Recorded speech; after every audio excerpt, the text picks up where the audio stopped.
அப்போ வெளியில நடக்கிற காரியங்கள்லாம் ஒழுங்கா இருக்கணும், நல்லதா இருக்கணும் அப்படின்னா அதுக்கு முக்கியமா முதல்ல தேவை நல்ல எண்ணம். அந்த நல்ல எண்ணம் இருந்ததுன்னாலே அதுக்கப்புறம் மீதி எல்லாம் ரிசல்ட்டும் நல்லதா தான் இருக்கும். அந்த எண்ணத்தை தான் ஸ்மரணை அப்படிங்கிறோம். நினைப்பு. விஞ்ஞான ரீதியாகவும் ஒரு மனுஷ மனசுல நமக்கு எந்த எண்ணம் அன்இன்டரப்டடா இருந்துட்டே இருக்கோ, அது இருந்து எவ்வளவுக்கு வலுக்கிறதோ அந்த எண்ணமே கடைசியில நம்ம செயலா மாறிவிடுறது.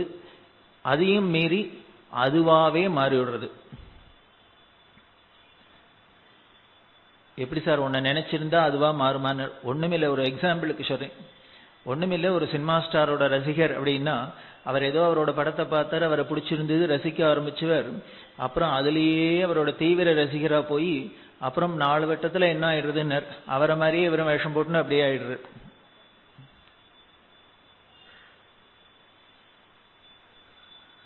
ஒரு ஆஃப்டர் ஆல் சாதாரண ஒரு வேலை செய்யற ஒரு நடிகரை நினைச்சாலே நாம காலப்போக்கில் அவர்களா மாறிட முடியுது. ஏதோ ஒண்ணு நமக்கு யாரையோ ஒருத்தரை வச்சுக்கிறோம், அவரை பார்த்தேன் சார் இன்ஸ்பிரேஷன் அப்படின்னு சொல்லி வச்சுன்னு பண்ணினோம் அப்படின்னா அவர்களோட குணநலம்லாம் நமக்கும் வந்துடுறது. அவர்களோட ஆக்டிவிட்டீஸ் எல்லாம் நம்மளும் உடனே டூப்ளிகேட் பண்றோம். இப்படி எல்லாம் பண்றோம் அப்படின்னா அப்ப சாஸ்திரம் சொல்றது, இதுலேயும் தெரிஞ்சுக்கோ, எதை ஒண்ணு நீ மனசுல எண்ணத்தோட வச்சுன்னு அதை வலுக்கிறதோ உன் நடை உடை பாவனையிலேருந்து எல்லாம் அது வருது அப்படின்னா உன்னோட எல்லாமே ஒழுங்கா இருக்கணும், பர்ஃபெக்டா இருக்கணும், ஆனந்தமா இருக்கணும் அப்படின்னா அது எல்லாத்தையும் அப்படி இருக்கிற ஒரு எக்ஸாம்பிளை பார்த்துக்கோ. அவரை வச்சுட்டு அதை நினைச்சுட்டே இரு. அதை அப்படியே போக போக அந்த எண்ணம் வலுக்க நீனும் அதுவாவே ஆயிடுவ. உன் நட உடை பாவனையிலேருந்து எல்லாம் அதுவாயிடும் அப்படிங்கிற. இதைத்தான் அத்வைதம் அப்படின்னு நமக்கு ஒரு சாஸ்திரமா சொல்றது.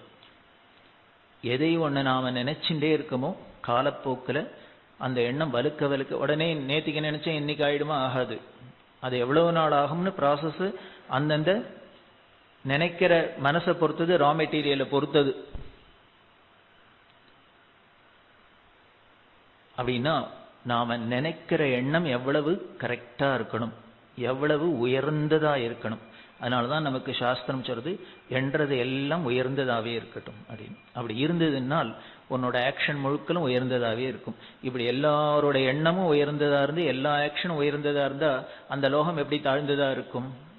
அதுவும் உயர்ந்ததா தான் இருக்கும். அப்படி பார்த்துட்டே விருத்தி இருக்கிறதுலே தி பெஸ்ட் எது, இருக்கிறதுலே உயர்ந்தது எதுன்னு, அதுக்கு பேர் தான் பரம்பொருள் அப்படிங்கிறோம். அந்த பரம்பொருளை நினைச்சுட்டே இருந்தால்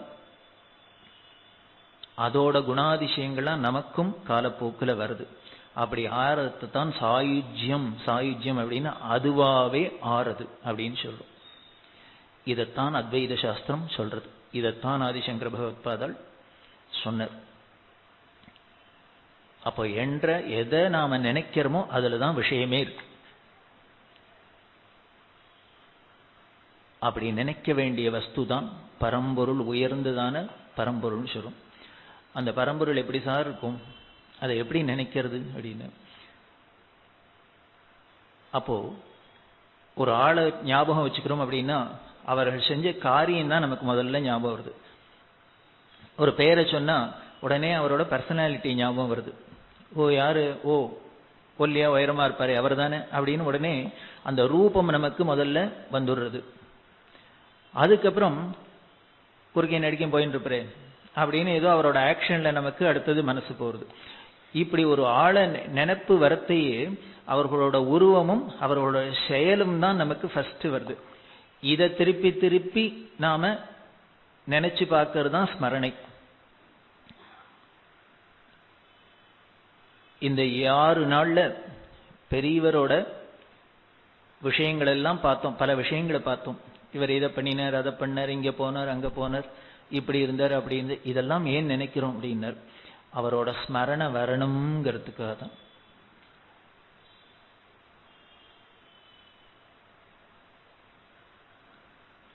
இனிமே பரம்பொருளை ஸ்மரி அப்படின்னா எனக்கும் அதுக்கும் கேப் ரொம்ப இருக்கு. அது எப்படி இருக்குன்னே முதல்ல எனக்கு தெரியல. சரி, இதை தானே சாஸ்திரத்தை பார்த்து தெரிஞ்சுக்கலான்னா எல்லாமே ஏகப்பட்டது குழப்பறது. ஒன்று இப்படிதாங்கிறது, ஒன்று அப்படிதாங்கிறது, அதையும் பண்ண முடியல. அதனால என்ன பண்ணிட்டு, இப்படி வேண்டவே வேண்டாம், உனக்கு தெரிஞ்சாப்புல நீ ரீச் பண்றாப்புல உனக்கு எய்த்தாப்புல இருக்கிறதுல ஏதானும் தி பெஸ்ட் உயர்வா இருக்குதுன்னா அதை ரோல் மாடலா வச்சுக்கோ. அதை நினைச்சுட்டா நாளாவட்டத்தில் நீ அதுவாகவே மாறலாம் அப்படின்னு. அப்படி பார்த்தா சிம்பிளஸ்ட் வே நாம பார்த்த ஒரு ரோல் மாடல் தான் பெரியவா. இவரை கடவுள் அப்படின்னு யாரும் நம்பணுங்கிற அவசியம் இல்லை, அது அவருக்கும் அவசியம் இல்லை. அப்ப எதுக்கு இவரை நம்பணும்னு, ஒரு மனுஷன்னா எப்படி இருக்கணும், பர்ஃபெக்டா இருக்கணுங்கிறது எல்லாருக்கும் தெரியும். ஆனா எப்படி பர்ஃபெக்டா இருக்கிறதுன்னு தான் தெரியல. எல்லாருக்குமே நல்லவனா இருக்கணும்னு தான் தோன்றது, ஆனால் எப்படி நல்லவனா இருக்கிறதுன்னு தான் தெரியல. காரணம் நம்மளோட ஆசை.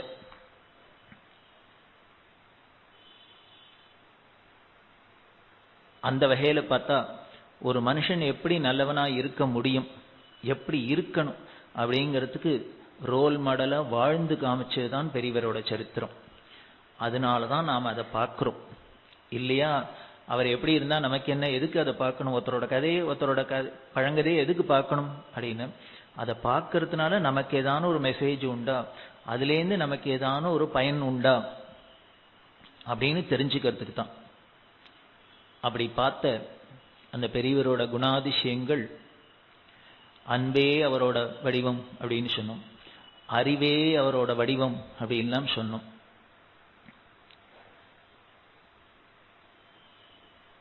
அப்படி இருக்கிற அன்பு அறிவுமயமா இருக்கிற அருள்மயமா இருக்கிற அவரை நாம நினைக்க நினைக்க அவர் செஞ்ச செயல்கள் எல்லாம் நாம கேட்க திருப்பி திருப்பி மனசுல அசை போட நமக்கும் நம்மள அறியாத ஒரு ஈடுபாடு வருது. அந்த ஈடுபாடே வலுத்ததுனால் எண்ணமா வருது, அதைத்தான் ஸ்மரணைங்கிறோம். அந்த ஸ்மரணையே வலுத்துதுன்னா கடைசியில அதுவாவே ஆயிடுறது. அதுதான் தத்துவம் அசி அப்படின்னு முடிச்சுடுறது வேறு. அந்த பெரியவர் மாதிரி இதை கேட்கறதே ஆசையா இருக்குப்பா, இப்படி ஒரு பெரியவரா அப்படின்னு. இப்படி ஒரு பெரியவரை நினைச்சு நினைச்சு நாம அத்தருமே அவர் மாதிரி ஒரு பெரியவரை ஆயிட்டோம்னு வச்சுக்கோ, எப்படி இருக்கும் கொஞ்சம் நினைச்சு பாருங்க. உலகம் எவ்வளவு அன்புமயமா இருக்கும், எவ்வளவு அமைதியா இருக்கும், எவ்வளவு ஆனந்தமயமா இருக்கும். அதனால அந்த ஸ்மரணை நமக்கு வரட்டும். இந்த ஸ்மரிக்கிறதே தான் மோட்சம் அப்படிங்கிறத சாஸ்திரம் சொல்றது. ஸ்மரணாத் அருணாச்சலம் அப்படின்னு. அருணாச்சலம்னு நினைச்சாலே மோட்சம் அப்படின்னா என்ன அப்படின்னு. அந்த ஆனந்தோ பிரம்மே திவ்ய ஜானாது, அந்த கடவுளோட பெரும் என்ன ஸ்வரூபம்னு ஆனந்தம் தான் அவனோட ஸ்வரூபம் அப்படின்னு. அப்ப அந்த ஆனந்தமயமா இருக்கிற அவனை நினைச்சுட்டே இருந்தா நானும் ஆனந்தமயமா ஆயிடுறேன், அவ்வளவுதான். இப்போ ரெண்டா இருந்தது அதை நினைச்சு நினைச்சு ஒன்னா ஆயிடுத்து, அவ்வளவுதான். துவைதமா இருந்தது அத்வைதமா வந்து முடிஞ்சு கொடுத்து. அப்படி இருக்கிற பெரியவர் எப்படி எல்லாம் வாழ்ந்து காமிச்சார். ஒரு மனுஷனா, ஒரு மடாதிபதியா, ஒரு சன்னியாசியா, ஒரு தோழனா, ஒரு தலைவனா எப்படி எல்லாம் இருந்து காமிச்சா அப்படின்னா அபூர்வமான விஷயங்கள். அதுல ஒரு சிலதை இன்றைக்கு நினைப்போம், இதுவே போரும் நமக்கு நிறைய எப்பொழுதும் அவரை நினைக்கிறது. பிடியரிசி திட்டம் அப்படின்னு ஒண்ணு பெரியவா சொன்னா, அவர் உபதேசங்கள்ல ஒண்ணும். இவரோட உபதேசங்கள்லாம் எல்லாமே ₹1,00,000 செலவழிக்கணும், இனிமே அத்தை பண்ணும் இத்த பண்ணும் எல்லாம் இருக்காது. Very simple. இதுக்கு மேல சிம்பிளா யாருக்கும் ஒருத்தருக்கு அட்வைஸ் பண்ண முடியாது.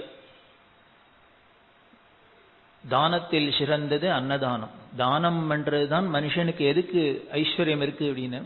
ஒரு பெரிய கோடீஸ்வரர், வீடு வாசல் எல்லாம் இருக்கு, குழந்தைகள் குட்டி, ஆனா நிம்மதி இல்லை. பெரியவாள்கிட்ட வந்து வருத்தப்பட்டுக்கிற ஒரு சமயம் நினைச்சா எனக்கு வருத்தமா இருக்கு, இதெல்லாம் ஏன் எனக்கு இருக்குன்னு தெரியல. இதெல்லாம் இல்லாதவா கூட நிம்மதியா இருந்துருவா போல இருக்கு, ஹாப்பியா இருக்கா, சந்தோஷமா இருக்கா. எனக்கு இத்தனை இருந்தும் பிரயோஜனம் இல்லாத இருக்கு, எனக்கு என்ன பண்றதுன்னு தெரியல, பெரியவா தான் வழி காமிக்கணும் அப்படின்னு. அவர் உட்காந்துச்சுன்னு பெரியவா சொல்றா, அதுல வேடிக்கை என்னன்னா, இவர் பெரியவாளை பார்த்து சொல்றதுக்கு முன்னாலேயே அந்த ஊர்ல இருந்த சில பேர் இவரை பத்தி பெரியவாளுக்கு சொல்லியிருக்கா, ஃபீட்பேக் கொடுத்துருக்கா. என்னமோ எல்லாம் இருக்கு, ஊர் முழுக்கலும் தண்ணி கஷ்டமா இருக்கு, அவரோட வயல்ல மட்டும் பம்பு செட்ல கொட்டுறது, போய் ஒரு குடம் தண்ணி எடுத்துனா என்ன, அது தண்ணி எடுத்துட போறாளேன்னு மெனக்கெட்டு 1000 ரூபாய் செலவழிச்சு கம்பியில வேலி போட்டிருக்கார், அடுத்தவா எடுத்துன்னு விடக்கூடாதுன்னு. அவ்வளவு நல்லவர் அப்படின்னு சொல்லியிருந்தான். இப்போ என்ன ஆச்சு, இவரோட நல்ல காலம் இவரே போறார் பெரியவாள்கிட்ட போய் இப்படி குறைய சொல்லி அழற. எனக்கு எல்லாம் இருக்கு, ஆனா ஒன்னும் ஒரு நிம்மதி இல்லாத இருக்கு, இதெல்லாம் ஏன் இருக்குன்னு கூட தோன்றது, எனக்கு பெரியவா வழி சொல்லணும் அப்படின்னு. பெரியவா சொல்றா, நீ ஒண்ணு பண்ணு, நீ என்ன நினைச்சுட்ட, உங்ககிட்டயே தான் நிம்மதியும் இருக்கு, ஈஸியா அடைஞ்சுடலாம். ஆனா நீ ஒரு சின்ன ஒரு தப்பு பண்ணிட்ட. என்ன அப்படின்னா, உங்ககிட்ட இத்தனை இருக்குன்னு சொல்லி சொத்து, எவ்வளவோ ஐஸ்வர்யம் இருக்குன்னு, இது அத்தனைக்கும் உன்னை நீ ஓனர்னு நினைச்சுன்னு விட்ட. பின்ன ஓனர் நினைச்சுக்காத, என் பேர்ல தான் டாக்குமெண்ட்லாம் இருக்கு. அதுக்கு பெரியவா சொல்றா, டாக்குமெண்ட் தான் உன் பேர்ல இருக்கலாம், என்ன பண்ண உன் மனசுல அது இருக்கக்கூடாது, பேப்பர்ல தான் இருக்கணும். அப்போ ஓனர்னு நினைச்சுக்காத, வேற என்ன நினைச்சுக்க, ட்ரஸ்டின்னு நினைச்சுக்கோப்பா அப்படிங்கிற. உங்ககிட்ட இருக்கிற ஐஸ்வர்யத்துக்கெல்லாம் உன்னை ட்ரஸ்டின்னு நினைச்சுக்கோ, ஓனர்னு நினைச்சுக்காத அப்படின்னு. ட்ரஸ்டியா இருந்தா என்ன, நிறைய நம்ம செக் போட்டாக்க எத்தனை வேணா எடுக்கலாம், ஆனா இவர் ஆத்துக்கு எடுத்துக்க முடியும், வீட்டுக்கு எடுக்க முடியாது.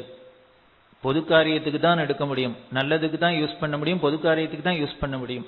ட்ரஸ்டி கையில காசு இருந்தாலும் செக் இருந்தாலும் பர்சனலா அவர் சொந்த உபயோகத்துக்கு ஒன்றும் நயா பைசா யூஸ் பண்ண முடியாது, பொது காரியத்துக்கு தான் யூஸ் பண்ணணும். அதை போல நீ என்ன பண்ணு, உங்ககிட்ட இருக்கிற ஐஸ்வர்யம் முழுக்களும் மற்றவர்களுக்கு உபயோகப்படுறதுக்காகனு வச்சுக்கோ. நீனே தானே சொல்ற இத்தனை சேர்த்த, ஆனா உன் குழந்தைகள்லாம் உன்னை மதிக்கலைங்கிற. உன்னை மதிக்காத குழந்தைகளுக்கு தானே இத்தனை சேர்த்த. இதே 10 குழந்தைகளுக்கு படிக்க வச்சிருந்தீன்னா அந்த குழந்தைகள்லாம் உன்னை மதிக்குமோ இல்லையோ. நீ உன் குழந்தைகளுக்கெல்லாம் சாதம் போட்ட, நன்னி இல்லைங்கிற. இதே 4 ஏழைகளுக்கு போட்டிருந்தா நன்னியோட இருப்பாளோ இல்லையோ. இதுல இதான்ப்பா ரகசியம். நாம எல்லாரும் பண்ற தப்பு, நம்மள்ட்ட இருக்கிறது எல்லாமே நமக்கு நமக்கு நமக்கு, அதுதான் சுயநலம். அதுக்கு பேர் தான் அறியாமை, அஜ்ஞானம். அதுல நினைச்சுடுறோம். அப்படி நினைச்சுக்காத, உங்ககிட்ட இருக்கிறது அத்தனையும் பொது நலத்துக்கு ட்ரஸ்டின்னு வச்சுக்கோ. நீ பொது நலத்துக்கு பண்ணா, அப்ப என் குடும்பத்தை பண்ணா, அந்த பொது நல சேவையில உன் குடும்பமும் ஒண்ணும் வச்சுக்கோ. ஏதோ அன்னதானம் பண்ணணும் அப்படின்னா வெளியில இருக்கிற ஏழைகளுக்கு தான் போடணுங்கிறதுல, அவன் வீட்டுல 10 குழந்தைகள் இருக்கா, அதுகளுக்கு போட்டுட்டு அதோட சேர்த்து இன்னும் 10 குழந்தைகளுக்கும் போட. இந்த ஒரு எண்ணம் மட்டும் உனக்கு வந்துடுத்துன்னா ஆனந்தம் உங்ககிட்டயே கிடைச்சிடும், நிம்மதி உங்ககிட்டயே இருக்கும். இப்படி அவருக்கு அட்வைஸ் பண்ணினா அவர் எல்லாம் நம்ம கேட்பமே வழிய அதை பிராக்டிஸ் பண்ணணும்னா கொஞ்சம் சிரமம்தான். அவர் பிராக்டிஸ் பண்ணணுமே. ஒன்று சொன்னா நல்லது சார் அப்படின்னா நமக்கு எப்போ அதில் பிராக்டிஸ் பண்ணோன்னு அதோட ரிசல்ட்டை பார்த்தா தான் தோணும். சார் அவர் சொல்லிட்டார் சார், நிஜமாவே இப்படி கிடைக்குமா அப்படின்னு நமக்கு டவுட் இருந்துகிட்டே இருக்கும். அந்த டவுட்டை போக்குறதுக்கு பண்ணியும் காமிக்கணும். அதனால பெரிய என்னம்னா இவருக்கு அதில் நம்பிக்கை வரணுங்கிறதுக்காக நீ ஒன்று பண்ணு, முதல்ல ஒன்று பண்ணு. நீ இந்த 1000 ரூபா செலவழிச்சு ஏதோ பம்பு செட்டுக்கு ஃபென்ஸ் போட்டியாமே, அதை முதல்ல உடச்சி தள்ளே அப்படின்னா. 2000 ரூபா கொடுத்து உட, பரவாயில்ல சொல்றா. ஜனங்கள் தண்ணிக்கு கஷ்டப்படுறா, என்னமோ நீ பண்ணின புண்ணியம் உன்னோட வயல்ல அப்படி தண்ணி கொட்டுறது, எடுத்துன்னு தான் போகட்டுமே என்ன, முதல்ல அதை உட அப்படின்னு. இவருக்கு என்னமோ தெரியல, மனசு சுருக்குன்னு குத்திட்டு இப்பவே போய் பண்ணிடுறேன் அப்படின்னு. பண்ணு அப்படின்னு இவர் போனார். இந்த வேலையை உடைச்சார். எல்லாரும் இந்த தண்ணி எடுத்துன்னு போக ஆரம்பிச்சா. இப்படி தண்ணி எடுத்துன்னு போக ஆரம்பிச்ச பார்த்தாலே இவருக்கு எப்படி இருந்ததுன்னு, அது வரைக்கும் இவர்கிட்ட ஒரு டிஃபரெண்டா பிஹேவ் பண்றவாள்லாம் இப்ப இவர் தண்ணி கிடைக்கிறது, இங்க போனா தண்ணி எடுத்துக்கிறோம்ங்கிறதுனாலே இவர்கிட்ட ஒரு மரியாதை வந்தது. இப்படி கொஞ்சம் கொஞ்சம் கொஞ்சமா இந்த முதல்ல ஊர்ல மரியாதை வந்தது. அந்த ஊர் ஜனங்கள்கிட்ட இவருக்கு ஒரு நல்ல பேர் கிடைச்சது, அவ பிரியத்தை சம்பாதிச்சார். அதுக்கப்புறம் போக போக போக வீட்டில் இருந்த ப்ராப்ளம் சால்வ் ஆயிடுது. அப்புறம் பிற்காலத்துல பெரியவாள்கிட்ட வந்து அடிமையா இருந்தார், பெரியவாளுக்கு அடிமையா இருந்தார். அன்னைக்கு மட்டும் அப்படி அந்த கண்ணை திறக்கலைன்னா ஒண்ணும் பண்ணல, மாயம் பண்ணல, மந்திரம் பண்ணல, பெரியவா சிம்பிளா எனக்கு காமிச்சா ஒரு வழி. அந்த வழியும் சாதாரண வழியில பெரிய வழி. இது அந்த பெரிய மனுஷருக்கு மட்டும் சொல்லல, நம்ம எல்லாருக்கும் சொன்னதுதான். இப்ப